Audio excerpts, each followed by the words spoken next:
दोस्तों आज एक सिंपल लेकिन लाइफ चेंजिंग बात करने वाला हूँ। क्यों पैसे को बैंक में रखना एक सबसे बड़ी गलती है जो आम आदमी करता है। हर कोई कहता है पैसा बैंक में सेफ है, लेकिन क्या सिर्फ सेफ रखना ही काफी है?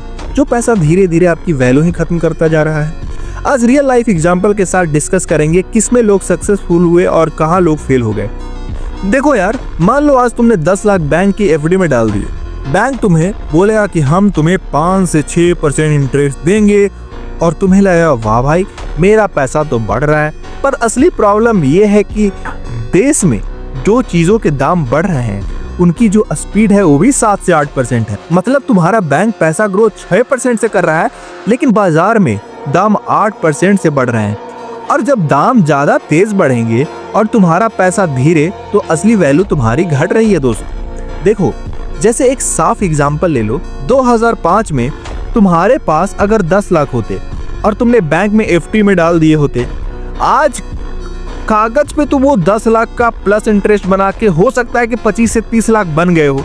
लेकिन उस वक्त के 10 लाख से जो प्रॉपर्टी, सोना या चीजें जो आपने खरीदी होती, तो आज का जो 25 से 30 लाख उतना सामान उससे आज आप नहीं खरीद पाओगे। सिंपल शब्दों में समझो, तुम्हें लगता है पैसा बढ़ रहा है, पर असल में तुम्हारी जेब पतली हो रही है, क्योंकि उस पैसों के जो खरीदने की पावर है वो धीरे धीरे कम होती जा रही है। मतलब तुम्हारा पैसा बैंक में पड़ा पड़ा घट रहा है। चलो आपको एक रियल एग्जांपल से मैं समझाता हूँ। AMR शर्मा की एग्जांपल है। वो एक सरकारी नौकरी वाले सीधे साधे इंसान है। बहुत ईमानदारी से अपनी नौकरी करी और अपनी पूरी जिंदगी भर की जो भी सैलरी थी उसको बचाया। उसको सिर्फ बैंक की एफडी और आरडी में डालते रहे। उनका सोच सिंपल थी, बैंक में पैसा सेफ है और इंटरेस्ट के साथ ग्रो करेगा। 30 साल बीता दिए यही सोचते सोचते कि पैसा हमारा तो ग्रो हो रहा है। रिटायरमेंट के दिन आया, उनका अकाउंट में करोड़ों रुपए थे। मतलब कागज के हिसाब से उन्हें लगा मैं तो रिच हो गया। लेकिन रियलिटी में जब उन्हें घर लेना था, तो जो पैसा उनके लिए एक समय पे एक बड़ा 3 BHK खरीदवा सकता था, अब वही पैसा सिर्फ एक छोटा फ्लैट दिला पा रहा था। तब उन्हें समझ आया कि पैसा नंबर के हिसाब से बड़ा जरूर हुआ, लेकिन उसकी असली वैल्यू घट गई। और यही प्रॉब्लम ज्यादातर मिडिल क्लास लोगों के साथ होता है।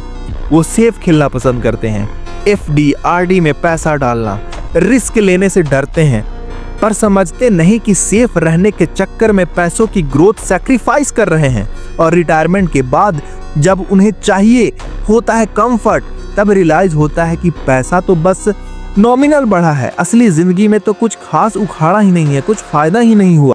अब चलिए एक अलग एग्जांपल से समझते हैं राजेश जी का। ये एक छोटा शहर का नॉर्मल नौकरी करने वाला आदमी। सैलरी भी ज्यादा बड़ी नहीं थी, पर उन्होंने एक सिंपल हैबिट बनाई, हर महीने थोड़ा पैसा अलग निकालकर इन्वेस्ट करना। 2002 में उन्होंने सिर्फ 5,000 per month mutual fund SIP start की। अब सोचो, 5,000 बड़ी तो कोई रकम है नहीं, एक स्मार्टफोन या एक फैमिली आउटिंग के खर्चे जैसी। लेकिन राजेश जी ने छोटी सी हैबिट को 20 साल तक कंटिन्यू रखा। रिजल्ट आपके सामने है। आज उनकी SIP की वैल्यू 50 लाख के ऊपर बन गई है। मतलब सिर्फ बैंक में पैसा सुलाने के बजाय उन्होंने उसको काम पे लगाया, और यही उन्होंने इन्फ्लेशन को हराया, ग्रोथ भी ली और अपने एक स्ट्रॉन्ग फाइनेंशियल को फ्यूचर बनाया। देखो, सिंपल शब्दों में राजेश जी ने ये प्रूफ कर दिया कि पैसा सिर्फ तभी बनता है जब आपको उसको चलने देते हो, कंपाउंड होने देते हो। अगर वो 5,000 बैंक में डाल देते, शायद आज 20 लाख भी ना बनते। लेकिन इन्वेस्टमेंट के डिसिप्लिन ने उन्हें 50 लाख का पोर्टफोलियो दे दिया। इसी को कहते हैं फाइनेंशियल इंटेलिजेंस। पैसे को अपने लिए काम कराना, खुद के लिए 24/7 एक एम्प्लॉय बनाना। दोस्तों, बैंक को हमेशा एक पार्किंग प्लेस समझना चाहिए, परमानेंट घर कभी नहीं समझना चाहिए। जैसे कि आप गाड़ी चलाते हो, रास्ते में कहीं पार करते हो थोड़ी देर के लिए, वैसे पैसा भी बैंक में सिर्फ शॉर्ट टर्म और इमरजेंसी के लिए पार्क रखना चाहिए। आपको जो बड़ा लाइफ गोल होते हैं, जैसे एक अच्छा घर लेना है, एक अच्छी गाड़ी लेनी है, रिटायरमेंट का प्लानिंग करना है, या बच्चों की एजुकेशन का फ्यूचर सिक्योर करना है, वो सिर्फ बैंक से भी और एफडी से ऑलमोस्ट इम्पॉसिबल है। क्योंकि बैंक आपको सेफ्टी तो जरूर देता है, लेकिन उस सेफ्टी के बदले आपको अपनी ग्रोथ सैक्रिफाइस करनी पड़ती है। सिंपल बात यह है कि बैंक में पैसा रखो पर लिमिटेड रखो। ज्यादा पैसा अगर आपके बैंक में सो रहा है तो वो अपने जो आपका सपना है उसको लेट कर देगा। देखिए सोचो, अगर आपके पास एक छोटा सा बीज है, अगर आप उसको किसी ड्रॉवर में रख देते हो तो वो जो बीज है वो बिल्कुल सेफ रहेगा, ना उसको कीड़े खाएंगे ना उसको कुछ होगा। लेकिन एक प्रॉब्लम है, वो सीड कभी पेड़ नहीं बन पाएगा। लेकिन वही अगर उस बीज को आप जमीन में लगाओ, पानी दो, धूप दो, तो शुरुआत में थोड़ा रिस्क रहेगा। हो सकता है प्लांट स्ट्रांग ना बने, हो सकता है उसको कीड़े भी लग जाए, हो सकता है मेहनत लगे, पर धीरे धीरे वही सीड एक बड़ा पेड़ बनेगा जो सालों तक बीज और फल देते रहेंगे। भाई पैसा भी एक बीज ही है। बैंक में रखना तो सेफ है लेकिन स्टेराइल है, कोई काम का नहीं, उससे कुछ उगने वाला नहीं। लेकिन जब पैसा आप इन्वेस्टमेंट में डालते हो उसमें ग्रोथ की पोटेंशियल होती है और वही पैसा एक दिन आपको फाइनेंशियल फ्रूट देता है। अब ये माइंडसेट समझना बहुत जरूरी है। हमेशा ये सोचियो, आप पैसों के लिए काम कर रहे हो या पैसा आपके लिए काम कर रहा है। जो लोग पैसे को बैंक में डालकर सो जाते हैं वो लाइफ टाइम पैसों के पीछे भागते रहते हैं। हर सैलरी, हर बोनस, हर सेविंग उन्हें लगता है काफी है, लेकिन असल में वो काफी पैसों के ट्रैप से बाहर निकल ही नहीं पाते। लेकिन जो लोग पैसों को एसेट में, स्टॉक में, म्यूचुअल फंड में, रियल एस्टेट में, अपना बिजनेस में डालते हैं, उनका पैसा उनके लिए काम करता है और वही पैसा एक दिन उन्हें फाइनेंशियल फ्रीडम देता है। मतलब वो अपनी मर्जी से जिंदगी जी सकते हैं। सिर्फ पैसों के लिए काम करना उनकी मजबूरी नहीं होती।